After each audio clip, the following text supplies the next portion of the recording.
Welcome to Change the Narrative. I'm your host, JD Fuller. I'm Susie Younger, an African-American licensed psychotherapist. I'm also a licensed therapist. We talk about the isms. We talk about the phobias, anything that marginalizes and oppresses. As a white woman, I ask the questions white people are too afraid to ask. Everything we are not and everything we are is because of fear. Through a mental health lens, Susie and I will have difficult conversations with celebrity guests, political activists, and everyone in between. Our mind will tell us whatever we want to believe, but the truth lives in the body, and that's where change occurs. Are you ready to change the narrative?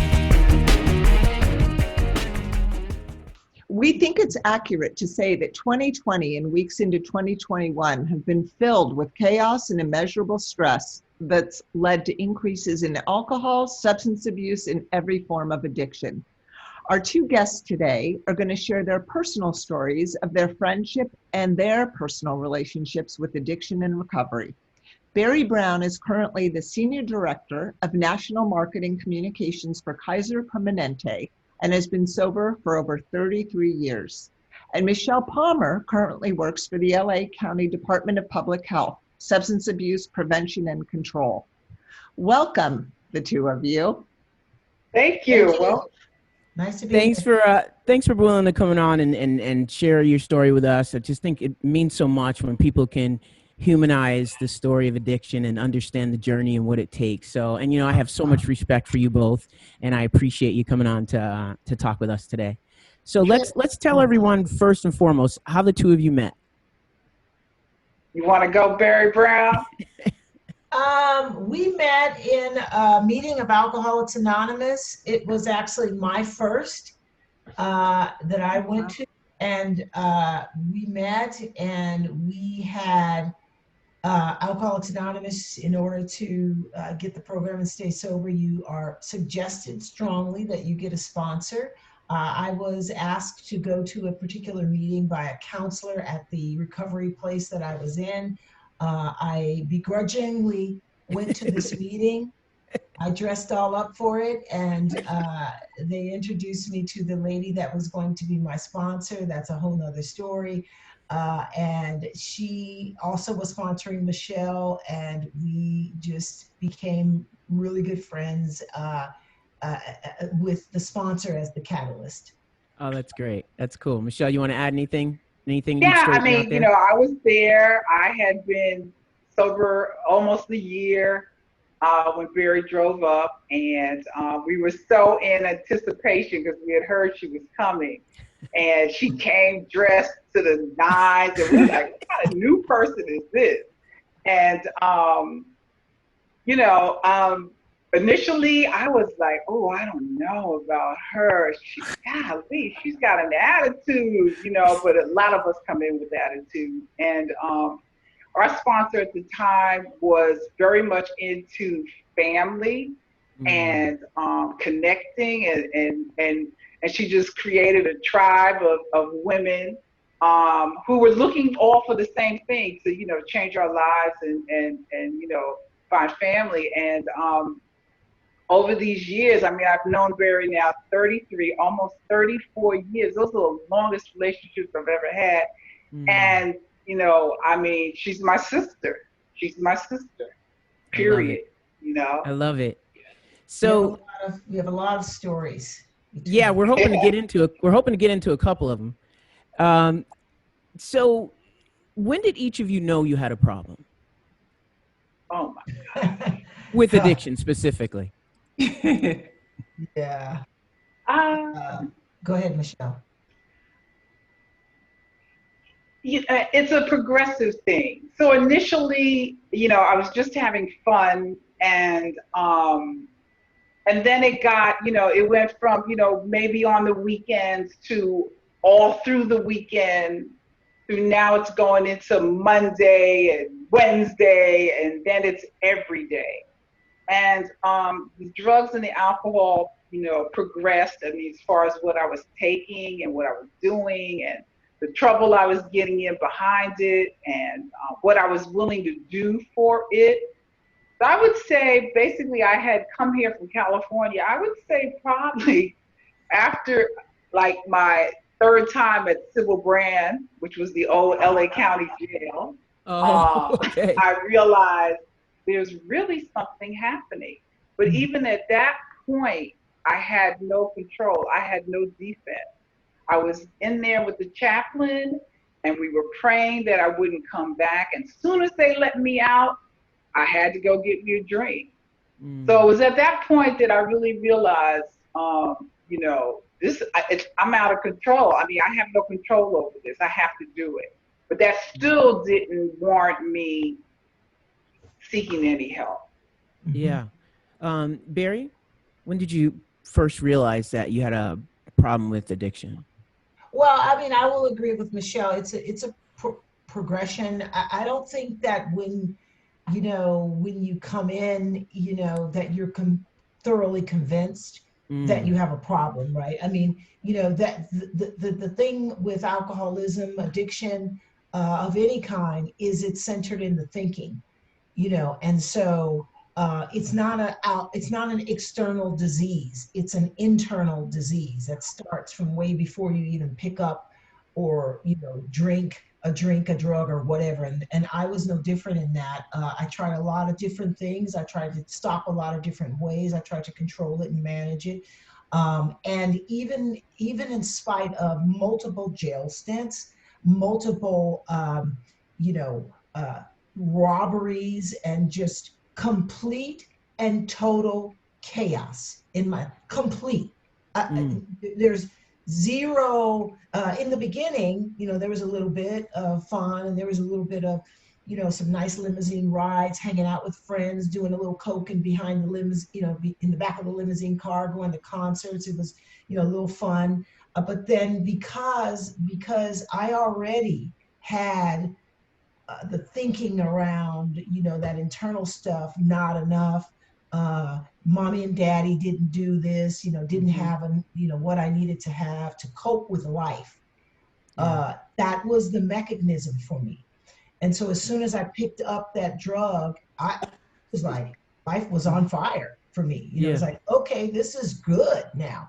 But I didn't have the ability to stop like some others did. I didn't have the ability to control. So even in spite of all the chaos, I was not convinced that was the problem. It was everything outside of that. Everything else, the people, the places, the things, the this, if I just had that, if I could just do this, if I just change this, all of that, on and on and on and on. It's Groundhog Day over and over and over again. I was cornered when I realized I had a problem. As Michelle said, I came to the meeting dressed to the nine because everything for me was solved from the outside in. So I dressed up everything from the outside. And I went to a job. I was always able to pull it together really quickly and, dust myself off, but start all over again. So I showed up at a job. This is a true story. Everything about me was from the outside. Even though I looked 90 pounds, my face was all sunk in, everything, you couldn't tell me I had a problem because to me, I looked, I thought nothing was wrong. I showed up to a job. I had on 2 mismatched shoes. I had on a brown shoe and a black shoe or whatever. Oh, Wow. My boss had already called me in once before, with the question, are you okay? What's going on? If you don't show up to work pretty regularly and you're in the car, sleep at work, they generally think there's something wrong. And so he asked me that, and I just happened to be sort of looking down, really upset that he even called me in and asked me this. And I saw that I had on these shoes. Immediately, I felt cornered, and I felt like I needed to say, I have a problem. Can you help me? I didn't believe it. I said that because I got to get out of this. Yeah. How am I going to overcome this shoe thing going on? That was what my head said. And he rushed, to get me into a recovery place. And I went in, and I had been to other ones, but I started to hear some things. And I started to hear people talk about their lives. And as Michelle said, I was very angry when I came in here. I was very angry. That's the feeling that I knew the most about. And I heard a counselor say, "You're not going to make it. You're going to be the one because you won't listen." And my head immediately said the magic words, F him. Mm-hmm. And so I did it in spite, but it worked. So, I just one day at a time. That's really such a touching and incredible story. I mean, to look at the both of you, know how successful you are, and you clean up well, the two of you. So no one would ever believe. I mean, sometimes when you tell the stories, I'm just like blown away. It's like, no way, jail. Come on, not you. You wouldn't have fit in there at all. It just seems crazy to me, So I think it's important for people to understand the moments that are not so pretty, not so attractive, that rock bottom people talk about. So thank you for taking us through that. So ultimately, my question is ultimately, how did you give up your relationship with addiction? I understand it's a process, but what was that final reckoning that was like, look, we're not in a healthy relationship, you and me. I need to break up with you. Like, what was that moment for you? Well, it's very funny that, Barry has the same similar, my Eskimo, as we term a person who really helps you pivot. Mm-hmm. I was actually, I was sleeping at my desk at work, and my intervention occurred then. I too was like, nothing's wrong. I always felt I could fix it. I always did. I always thought, I'm just having a hard time right now, but it's gonna change. And I literally was like conked out. Next thing I know, I get a little tap on the shoulder. Michelle, would you come with me? And I was like, ooh, this is it. Yeah, there you go. I'm like, oh, like Barry said, this is it. I'm cornered. This is it. How else do you explain being at a job that they're paying you and you're knocked out asleep? And it was at that time that I surrendered, as we say. I really realized the jig was up. I had no more defense. There's nowhere else to go. I was staying with friends. Well, not really friends, acquaintances, people that, kind of did what I was doing, and at that time I was off into everything. I was a garbage can, type user, drinker, and heroin and alcohol was like my big thing. And I told my boss at the time, and I worked for a Fortune 500 company at the time, and I'm going in downtown LA looking crazy as heck every day thinking nobody knows nothing. I'm laughing. It's not funny, but it's just not funny. It's not. I'm not laughing because it's funny. It's just hard to believe that it's funny now. Yeah, you know what I mean? It's funny now. Okay, fair enough. Yeah. Fair enough. It's funny now. Right. Yeah. So she said, I said, when she, asked me, what's happening with me, and I said, I have a problem. And at that time, I only felt I was an addict. I knew I had a problem with heroin at the time, but I didn't think I was an alcoholic or anything. And she said, I'm going to help you. And that was like, ooh, when I think about it, I get emotional. Yeah. How can and she helped me get into a program. That's amazing, Michelle. And that's how I started my journey. But I was willing. Yes. Thank you so much for sharing that. Thank you. Barry. So to your question of how did you know when you knew that you were giving up or whatever and stopped. Right. Unlike Michelle, I was not willing when I came. I went because I felt that I had to, and because I had been to others, because there was reasons that I felt like I had to. People were saying, you got a problem. Look what's happening, and different outside reasons. I went, and I didn't walk in there thinking that I'm totally willing to do this. I went in thinking I'll do this, get this thing over with and come out and, I'll come out and do it better than I was. I'll get it right. Even with, sort of, grown woman, taking walks to the park escorted with the counselor, that'll give you a sign that something's wrong, when you got to walk to the park to the park with an escort that brings you back. You know, you got to eat at a certain time, you got to do these things. And so, you know, it's really about, that's the first step. That's the first thing. Can I get in the room? Can I get somebody? Can I get an intervention that from not just me but others that admits I have a problem? You know, that's like the first thing. I have a problem. I don't know that I said I have a problem. I said I have a problem right now because I got to get through this program. Okay. But as I went through it, there's a saying that's my favorite saying around here. It's called uncover, discover, and discard. As I went through it, I started to uncover some stuff about me unconsciously. There was stuff that was coming up because people shared, because people were talking about stuff, and I was identifying with their lives and their stories, and it felt familiar. Like, oh, okay, I'm doing that. You know, it's probably not okay to go to jail every other week. It's probably not okay to do the things I was doing. It's probably not okay to take these illegal actions that I was taking. I mean, I can't even describe the level of dysfunction. I say it a lot in that Michelle and I, are truly, truly, really lucky and blessed just to be here. Not just from the drugs and alcohol, but from the risk we took in our lives, from the places that we went, from the people that we hung out with. You know, it just was absolutely a blessing that God has kept me still here today.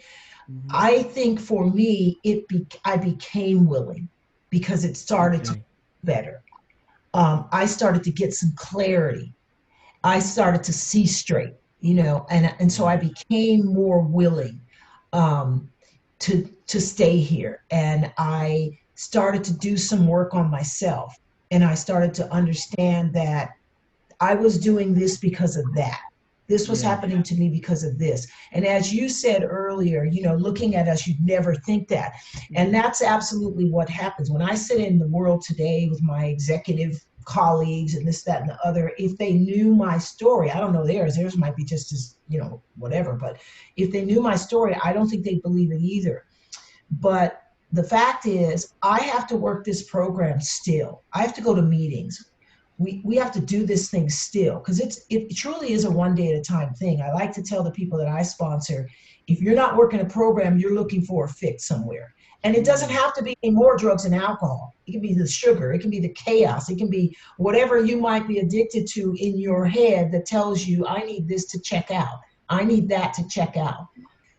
It's difficult for a lot of people in Alcoholics Anonymous and in Cocaine Anonymous and any other anonymous program right now, because one of the biggest parts of this program is the fellowship and being able to connect with others. So it's really difficult for us right now, but we just have to do this thing one day at a time and stay willing, not necessarily get willing first, but stay willing. Stay willing. That's great. That's really helpful. The other thing is that there has to be lessons that you've learned, obviously, to get you thus far.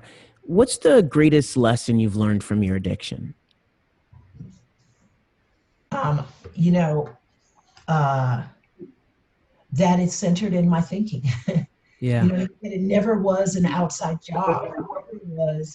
It never was about the drugs and alcohol. It was about the way that I thought. It was about my inability to manage life on life's terms. My inability to function in a way that didn't tell me that I wasn't enough, that you know, I didn't fit in, that, you know, whatever someone's demons are, whatever those things are that tell them, you know, and sometimes people don't have to have that. So I don't want to make it seem like everybody has to come from a home or whatever, because we don't. But it's still centered in your thinking, whatever it is that's telling you, I need this to function. My biggest lesson learned was that for me, I needed to change the way that I thought about me first, learn some new tools in life, and continue to practice them. Great. Thank you. Michelle, your greatest lesson? Yeah, I would agree with that. What I learned in going to 12-step programs was that it did center in my thinking, and that I had an alcoholic mind, an addictive personality long before I took the first drink. It could be anything. But I got into that, and that kind of, got me through all that. But through my addiction, I realized, I was an isolation person.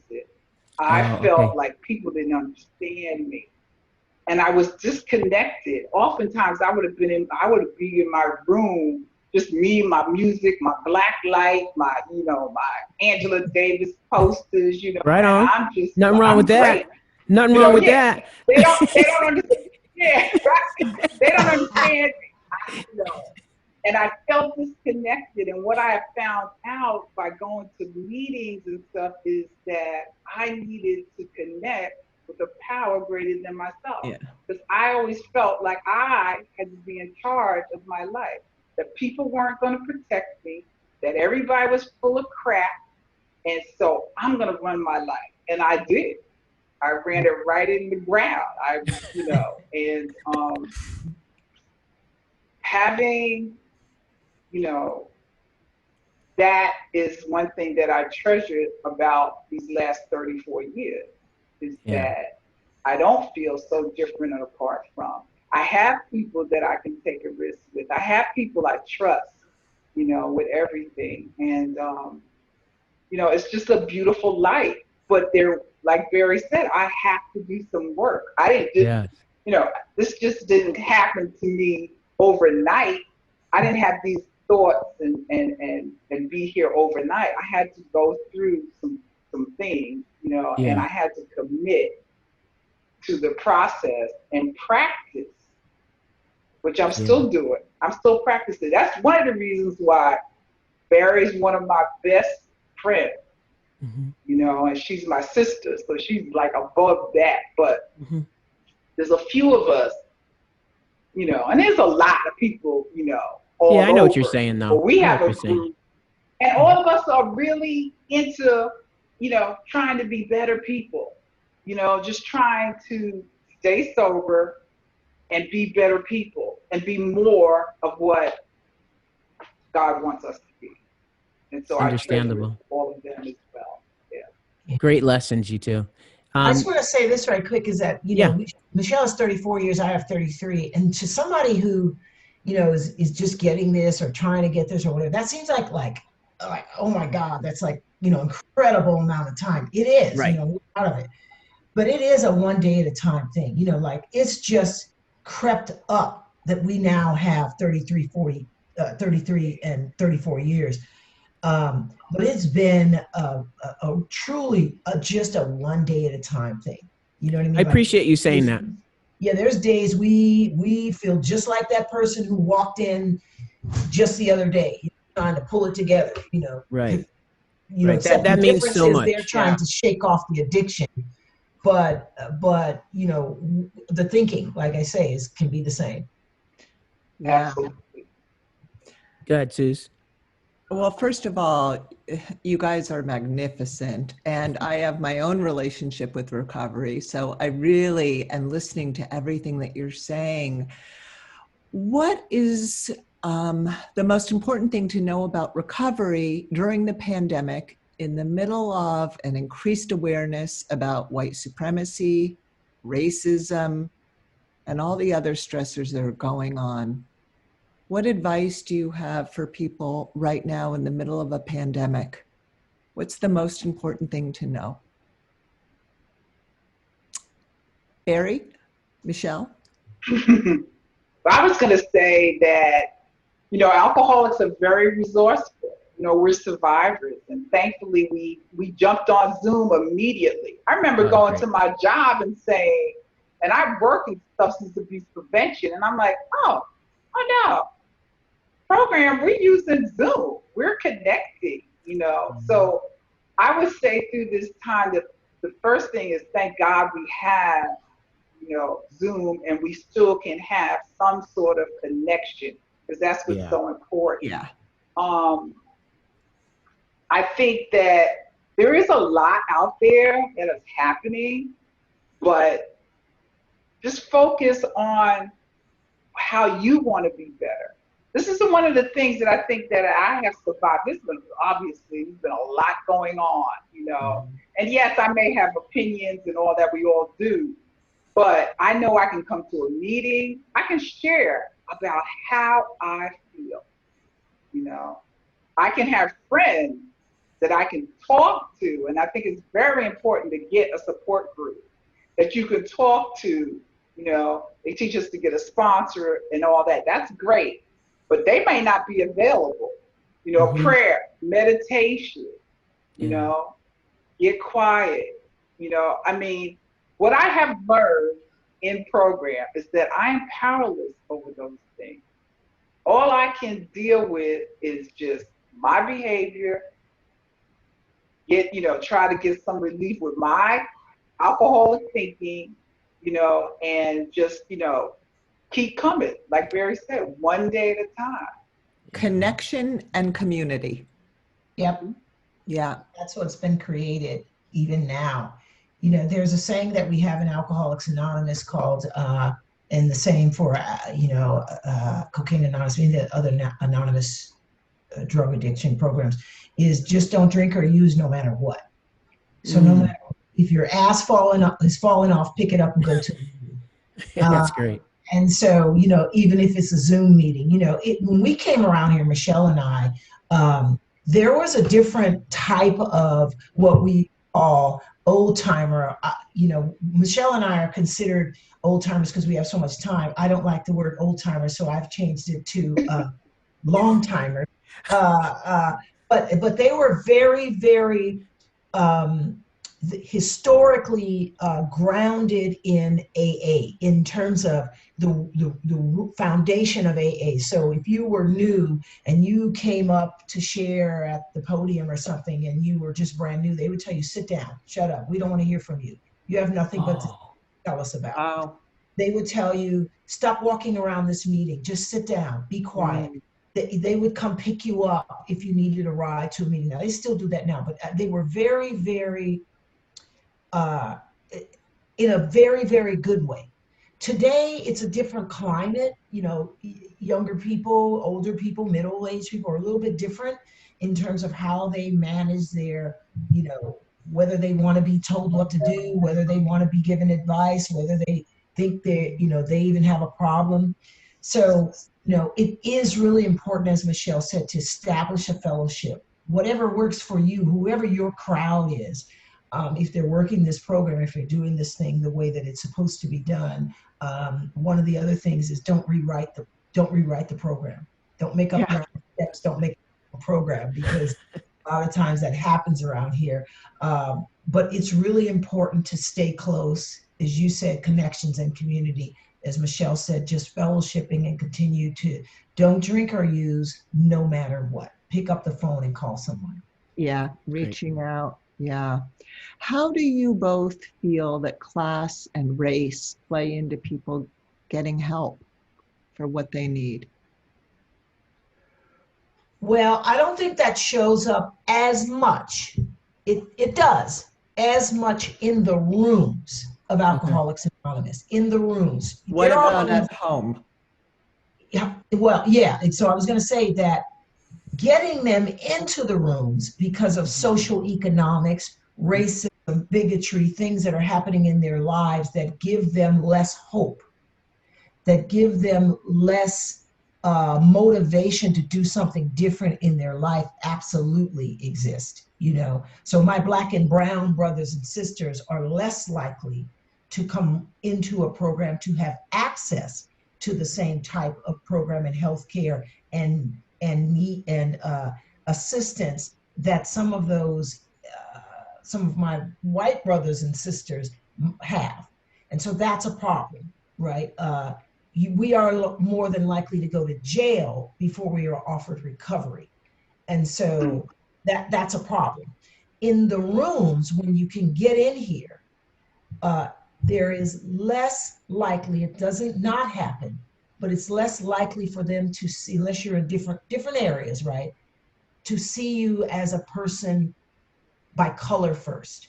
They see you as an alcoholic who needs help first, another suffering and sick alcoholic. And that's the model, right? It does not always happen. There's places that I've been to that, you know, they've said some things and I've had to call it out, you know, but other outside the room factors influence their ability to get here, stay sober, have the things they need to get sober. Or I clean. agree. Yeah. Okay. Yeah. What do you want people struggling with addiction to know? Michelle? That, you know, that is always, you know, there's certain streets I could drive down and I will see, and my heart goes out to the women a lot, you know, the young girls that are out there, you know, selling themselves and whatnot. And you just want to say there is help. I mean, I've done things like that. There is help. I mean, you know, my job now, having Medi-Cal is an easy way to get into treatment in LA County. So, you know, I'm always willing to help someone, you know, to get the help and to get started on, you know, 12 steps and stuff like that. It's heartbreaking. And I know now how it probably felt for people that loved me when I was acting out, you know, and when I was doing my thing and you couldn't tell me that I had a problem. So, you know, all you can do is be an example, let people know that there is help out there. And that's probably one of the reasons why I like working where I am, you know, because I've helped some people personally try to get into treatment, you know, not that I have that much influence, but I'll definitely make a call and say, hey, do you have a bed? You know, yeah, the disease of addiction is not an easy thing because it is a disease of denial. Yeah. I don't have it. Yeah. What are you talking about? Right. Yeah. And until that person can say, you know, it may be, like Barry said, well, okay, I'll go with because you're putting some pressure on me. Yep. They might hear something. You know, and when we say go in, you can go to meetings. Meetings are free. You don't even really have to have anything for the baskets or anything. When we're online now with Zoom and what have you, that's free too. So there's, you know, that. And I've known a lot of people that have gotten sober just coming into 12-step program. You know, my hat is off to them. I probably couldn't have done that, but I'm glad, you know. And so when people like us are there, we can say, welcome home. Right. Yep. You know, and just try to impart what was given to us. And, you know, the biggest thing is that most people are seeking love. And that's probably one of the biggest things that a new person needs. Yeah. So, Yeah. And to that, you know, so many people you have to connect to something bigger than the problem. And if that's a friend or a community or logging on to Zoom, that's the beginning of something new. What about you, Barry? What do you want people to know who are struggling with addiction?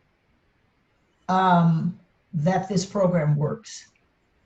That it really does work, no matter what people think, you know, how big the problem may seem, you know, no matter how long you've been doing it, it works.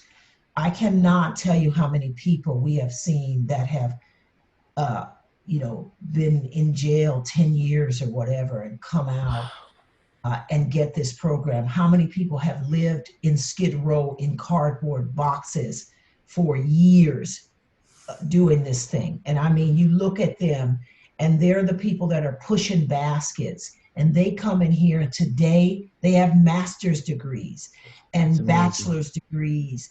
And we have watched them, Michelle and I, our home group is a meeting called the Saturday 5 o'clock women's meeting, self-acceptance meeting.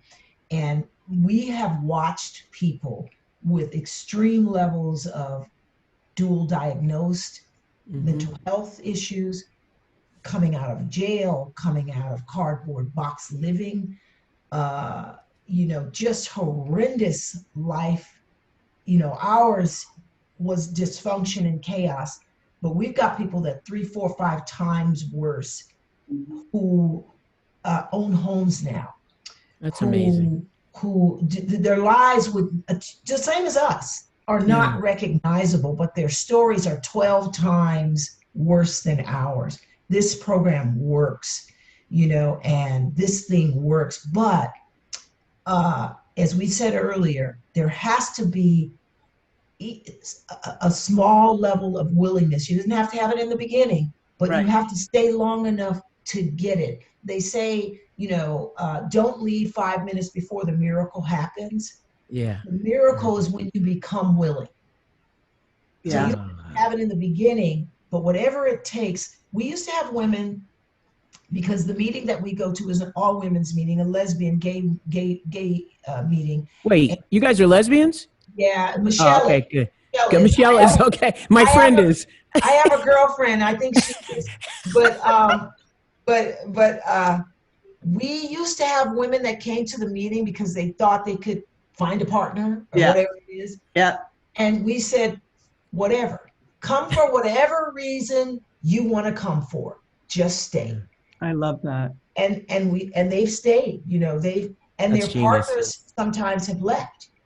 But that partner who came in here, either trying to catch someone or coming with their partner, stayed. And we have straight women that come to our meeting. Oh my God. Oh yeah. Well, they may or may not be. No. Well, they say they are. They say they are. Well, I just want to say that, you know how I feel about you both. Shelly, Shell, and B Money. I couldn't go the whole show without saying how I refer to you. I love you both very much. I have so much respect for you. I appreciate your story. Thank you for being here to help others. And we'd love to have you back to talk about other aspects of the journey. So inspiring. Thank you both. Yeah, it's great. Guys, thank you for putting this on. Thank you both. Right. Thanks. We'll have you back. Right. See you guys. Bye. Bye, guys. Bye now.